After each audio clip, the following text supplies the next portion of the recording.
सूखा सब जने के पता है मीटिंग काहे बरे बैठाई गया है। सब जने के फार्म चेक करी हम, सब जने के फार्म गड़बड़ है। नियम से केहू नहीं चलता है, उल्टा सीधा दाना देता है, उल्टा सीधी दवाई खवाता है। यही बरे मीटिंग बैठाई, ठीक है। ये बताओ दादा, अपने मुर्गी का खवाता है समय? साहब हमसे पूछा था। नहीं नहीं, तोरे पड़ोसी से पूछा था, तुहिन से पूछा था। साहब हम तो बजड़ा खवाई थे।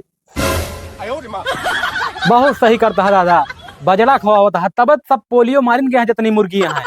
और जोन कंपनी हर महीना दनवा भेजती है ओका भैंसी खवात हो गया। का हो छोटू, तोरे बाप कहाँ है दिखात नहीं ना यार, तू का पठाया है? साहेब तो कहा है मामा की हमका भेजे। अच्छा मामा खियागा है, तो कहो मुर्गियन का खवाता है तोरे बापे साइड पे? साहेब साइड पे हमारा बाबू दबा के ना खवावत। अच्छा तो कना खवावत है साइड पे, तब जितनी मुर्गियां हैं सब तोहार पोखती नहीं है। कहो जोन कंपनियां दनवा भेजती है हर महीना ओका का करता है? साहेब बाबू हमें हर महीना दनवा बेच लेते।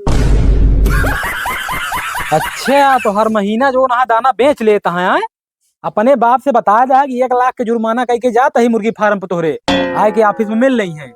का हो राम बहादुर, तू का होता है?